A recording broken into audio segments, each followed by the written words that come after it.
Hello भाई और बहनों, जय गुरुदेव, श्री मात्रे नमः। आज जब कार्तिक पूर्णिमा के जो बहनें और भाई ने स्नान किया है, दान किया है, जो व्रत किया है, उसके बाद में आज जो मैं उपाय बता रहा हूँ ये सुनना बहुत ज़रूरी है, क्योंकि इसे सुनने से आपको कार्तिक महात्म का फल मिलेगा। और उसके साथ साथ जो लोग अपना घर बनाना चाहते हैं या उसको नया घर खरीदना चाहते हैं, उनके लिए तो और भी ज़रूरी है। सबसे पहले इसमें क्या लगेगा मैं बताता जाता हूँ आपको। पहले आटा लगेगा, आटे से आपको अपना घर बनाना है। तो देखिए ये घर जो है कि हम पहले एक घर के किनारे की बाउंड्री बना रहे हैं। और आपको अच्छी ड्राइंग आती है तो आप और भी अच्छा जैसा आपको घर बनाना चाहते हैं आप बना सकते हैं। इस प्रकार से ये आप घर बनाएंगे।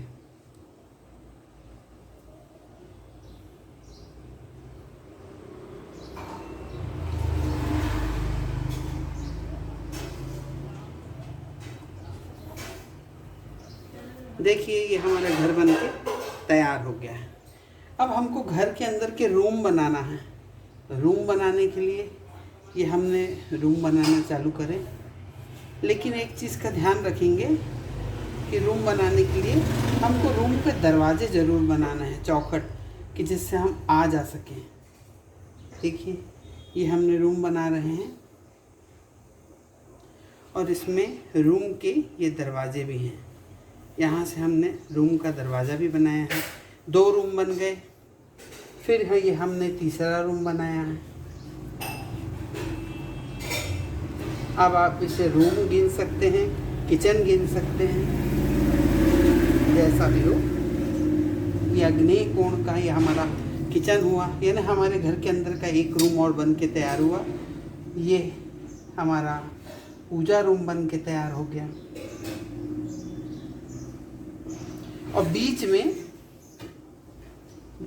में ये हमारा हॉल है। अब हमें चाहिए एक आटा चाहिए, ऐसा आटा चाहिए जो गीला हो, थोड़ा सा हो, बिना नमक का होना चाहिए आटा। अब इस आटे की लोई मड़ी हुई हो। अब इससे हमको एक चिड़िया और चिड़ा बनाना है। ये कहानी हर लोगों को सुननी चाहिए, जिन्हें नया घर बनाना है, जिनको उन्नति करना है, उनके लिए प्रतीक रूप में बनाना है। ये देखिए हमने एक चिड़िया, बहुत ज़्यादा इसमें लगाने की ज़रूरत नहीं, केवल एक मार्क के रूप में हम एक चिड़ा बना सकते हैं। हमने एक चिड़ा बना दिया और अब हमको एक चिड़ी बनानी है। तो हमने एक चिड़िया और एक चिड़ी बनाई। ये देखिए एक छोटी सी चिड़िया भी बना दिया हमने। ये चिड़ा चिड़ी दोनों बना के ये हमने घर के बीचों बीच यहाँ पे रख दिया। अब हमें क्या चाहिए? अब हमें चाहिए एक जल का कलश चाहिए। जल का कलश यहाँ पे हमने रख दिया। और अब हमें चाहिए 4 दिए चाहिए। 4 दिए, ये चारों रूम में सबसे पहले हमें चाहिए लाई जो खील बोलते हैं, खील। तो हम सबसे पहले चुगने के लिए चिड़ा चिड़ी के सामने रख देंगे एक खील को। उसके बाद चारों रूम को खाली नहीं छोड़ना है हमको, इस पे भी हमने थोड़े थोड़े खील रख दी।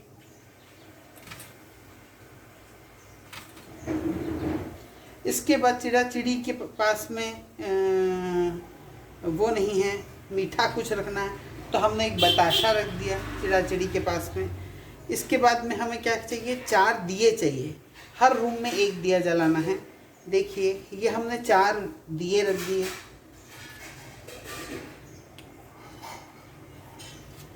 और 2 चाहिए हमें मोमबत्ती। आप दिए हमें 5 चाहिए। एक दिया मैं बनाना भूल गया, 1 मिनट लगेगा भाइयों। और तो दिया चाहिए और 2 चाहिए हमें मोमबत्ती। जो ये मुख्य द्वार जो है इसके आजू बाजू में हम ये 2 मोमबत्ती जलाएंगे। 1 मिनट, एक दिया भी आ जाता है, उसे भी हम और बना लेते हैं। 5 रखना था क्योंकि चिड़ा चिड़ी के पास भी एक दिया हमें रखना पड़ेगा। यह कहानी जो भी व्यक्ति कार्तिक मास के आज के दिन सुनता है, इस खील की जगह, इस बताशे की जगह आप मूंग दाल और चावल भी रख सकते हैं, खिचड़ी जैसा। जैसे हम खिचड़ी का दान करते हैं उस प्रकार इसमें खिचड़ी भी का भी दान किया जा सकता है।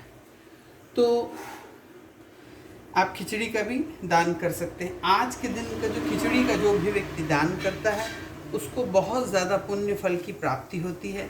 आज के लिए दान कार्तिक मास में जिस प्रकार से दान किया जाता है उसी प्रकार ही आज का दान भी बहुत मायने रखता है मित्रों। 1 मिनट, थोड़ा सा एक दिया हम वहाँ बना रखा है, लाना भूल गए, सो अभी बुलवा ले रहे हैं वो दिया।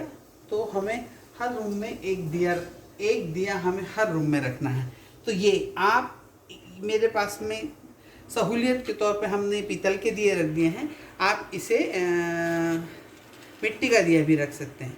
दिए में कोई परेशानी नहीं है, आप मिट्टी का दिया, जो दिया आपके पास है उसको लेके आप रख सकते हैं। अब आपको चारों पांचों ये जो दिए हैं इन्हें जला देना है, प्रज्वलित कर देना है।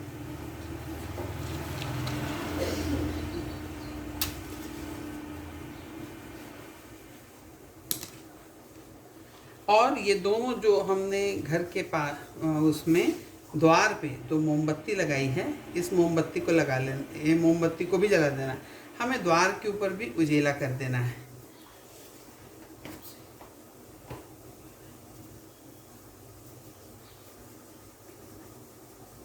तो ये हमने पानी रख लिया। अब सब जगह हमने कील डाल दी।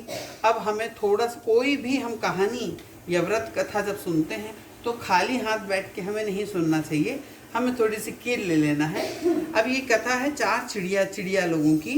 ये 4 चिड़िया थी जो पूरा कार्तिक नहाती थी, कार्तिक के जितने नियम होते थे उन सब नियमों को करती थी। जब कार्तिक मास खत्म हुआ, कार्तिक पूर्णिमा के दूसरे दिन उन लोग ने कही कि आज हमें खिचड़ी खाना चाहिए। तो मित्रों आज के दिन कार्तिक जिस दिन कार्तिक खत्म हो जाता है उसके दूसरे दिन हमें खिचड़ी बनानी चाहिए। और मित्रों ये जल में थोड़ी सी जो कील है ये डाल देंगे, ऐसे डाल के रखेंगे। हाथ में भी ये पकड़ के रखेंगे, हमें कील हाथ में पकड़ के रखना है। तो जब कार्तिक तो वो चारों चिड़िया ने, एक चिड़िया ने जाके चावल ले आई, एक चिड़िया ने जाके दाल ले आई, तीसरी चिड़िया ने जाके घी ले आई, अब चौथी चिड़िया, और सब चारों मिलके खिचड़ी बनाने लगी। अब बोलते हैं जब खिचड़ी बन गई तो उन्होंने सोचा कि अब हम पहले स्नान कर लेते हैं, स्नान करके आते हैं फिर खिचड़ी खाएंगे। चारों गई, लेकिन एक चिड़िया को बहुत तेज भूख लग रही थी। वो जब वापस आई तो उसने देखी खिचड़ी तो तैयार है लेकिन अभी उबल ही रही है। तो उसने सबसे पहले उस खिचड़ी को, ढक्कन को खोल के उसकी जितनी खुशबू उड़ रही थी, भाप उड़ रही थी, उसको खा ली। तो उसका मन तृप्त हो गया उस भाप से। दूसरी जो चिड़िया थी वो आई और उसके बाद में उसने जो खिचड़ी भी पकी नहीं थी तो उसके ऊपर पानी था, थोड़ा थोड़ा उबल रहा था, तो वो सूप जैसे उसने उस खिचड़ी का पूरा पानी पी ली। और जो तीसरी चिड़िया थी वह जब आई तो खिचड़ी पक चुकी थी तब, तो उसने खिचड़ी खा ली। और जो चौथी चिड़िया जब आई तो लेट हो चुकी थी, अब चूंकि खिचड़ी खत्म हो चुकी थी तो आखिरी में जो खिचड़ी जो नीचे लग चुकी थी, जो खुरचन, जो गंजी में नीचे जो खुरचन लगी थी, उस खुरचन को उसने चोंच से निकाल के खा ली। चारों चिड़िया कालांत में कुछ समय शरीर पूरा होने के बाद जब वे मर गई तो जिस चिड़िया ने भाप केवल खाई थी वो एक राजा के यहाँ बेटी के रूप में जन्म ली। जिस चिड़िया ने खिचड़ी का पानी पी लिया था वो चिड़िया एक कुम्हार के यहाँ जन्म ली। और जिस चिड़िया ने खिचड़ी खाई थी वो एक ब्राह्मणी की पुत्री बन के जन्म ली। और जो चौथी चिड़िया थी जिसने केवल गंज की खुरचन खाई थी उस चिड़िया को हथनी का रूप मिला। अब ये चारों एक ही राज्य में जन्म ली। और वहाँ के राजा के यहाँ की जो जिस लड़की ने भाप खाई थी वो राजा की राजकुमारी बनी। और जो चिड़िया कुम्हार की बेटी थी जिसने जल पी थी वो वहाँ की दासी बनी। और जो खिचड़ी, जिस चिड़िया ने खिचड़ी खाई थी वह जो चिड़िया है वह ब्राह्मणी की बेटी थी तो राजकुमारी की सहेली बन गई। और जो चौथी चिड़िया जिसने खुरचन खाई थी जो राजा के यहाँ एक हथनी बनी। तो चारों वहीं थी। अब जब राजकुमारी का विवाह का समय आया, विवाह तय हुआ, विवाह हुआ, तो जब वो जाने लगी तो उसने कही कि मैं अपनी सहेली और अपनी दासी के बिना नहीं जाऊंगी। तो राजा ने कहा कि ठीक है, तुम अपनी दासी और सहेली को भी लेके जाओ। अब जब जाने की बात हुई तो रानी राजकुमारी फिर ना जाए, तो उसने कहा कि अब क्या हुआ, तो बोले मैं अपनी हथनी को भी लेके जाऊंगी। अब सारे लोग ने बड़ा प्रयास करे, वो हथनी बैठी थी वो उठे ना, सबने प्रयास करे, आके बताए कि महाराज वो तो हथनी उठती ही नहीं है, तो जाएगी कैसे। तो फिर राजकुमारी उस जगह में गई, और राजकुमारी को अपने पिछले जन्म का कुछ कुछ याद था, तो उसने हथनी के अपने कान में अब उसको कुछ कही। जैसे ही राजकुमारी ने हथनी के कान में कुछ कही, हथनी खड़ी हुई, रानी के साथ राजकुमारी के साथ चल पड़ी। राजा को शक हुआ कि मेरी बेटी तो किसी जानवरों की भाषा न समझती न बोलती थी, कहीं कोई बहरूपिया तो नहीं है। तो उसने तलवार निकाल ली और उन्होंने कहा कि तुम कौन हो बताओ। मेरी बेटी को तो जानवरों की भाषा में नहीं समझ आती थी और वो जानवरों से बात नहीं कर सकती थी। तब राजकुमारी ने अपने पिछले जन्म की सारी कथा बताई कि ये मेरी 4 सहेलियां हैं जो पिछले जन्म में चिड़िया थे हम लोग, उसकी पूरी कथा उन्होंने बताई। तो भगवान ने जैसे उन चारों चिड़ियों का उद्धार करा, वैसे ही भगवान इस कार्तिक महात्म की इस कथा को सुनने वाले और इस बीच बीच में इस कथा को सुन के हुंकार भरने वाले और इस वीडियो को देखने वाले जितने भी लोग हैं, भगवान उनकी गति, उनकी आगे की जो गति है उसको बहुत अच्छे से बनाए। इस प्रकार की कथा कह के ये थोड़ी सी लाई आप पानी जल में डाल दें। और भगवान गणपति की कथा के बिना तो कभी भी कोई कथा पूरी नहीं होती है। तो मित्रों, भगवान गणेश जी की एक बहुत अनन्य भक्त थी एक बुजुर्ग दादी माँ। तो वो भगवान की गणेश जी की मिट्टी की प्रतिमा बनाती थी। वो सूख जाते या तो टूट जाए या तो स्नान कराने जाए तो गल जाए। वो बहुत परेशान हो गई। तो उसने देखी कि उसके घर से थोड़ी दूर पे सेठ जी एक रहते थे, उनका घर बन रहा था। तो वो वहाँ पे शिल्पकार लोग पत्थर से तराश के बढ़िया पत्थर उनके घरों में लगा रहे थे। तो उसने कही कि भैया मेरे लिए एक छोटी सी गणेश जी की मूर्ति बना दो। तो मेरे को रोज़ नहीं तो गणेश जी की मूर्ति बनानी पड़ती है, वो गल जाती है। तो शिल्पकार ने कहा जितनी देर में मैं तेरी मूर्ति बनाऊंगा उतनी देर में तो मेरी दीवार बन जाएगी, मैं तेरी मूर्ति नहीं बनाऊंगा। तो वो उससे बहुत विनती करी उस दादी माँ ने, लेकिन तब भी उस शिल्पकार ने सीधा मना कर दिया। तो दादी माँ को बहुत बुरा लगा। उन्होंने कही कि जैसे तू दीवार बनाएगा तो तेरी दीवार टेढ़ी हो जाए, तूने मेरी मूर्ति नहीं बनाया इसलिए। ऐसा गुस्से में बोल के बड़बड़ाते हुए, क्योंकि बुजुर्ग थोड़े से गुस्सा जल्दी हो जाते हैं, तो गुस्से में ऐसा बोल के दादी माँ चली गई। अब उस कारीगर ने और वहाँ के जितने लोग थे उन्होंने पूरी दीवार बनाए। जब शाम को देखते, जब शाम होती थी तो उसके बाद दीवार टेढ़ी हो जाती थी। वो बना बना के हैरान हो गए। उन्होंने कहा कि भाई क्या हुआ। सेठ जी ने पूछे कि आज काम बढ़ क्यों नहीं रहा। बोले सेठ जी बात ऐसी है। उन्होंने बताया कि वो एक दादी माँ आई थी, उनने ऐसा बोल के चली गई, तब से दीवार टेढ़ी होने लग गई।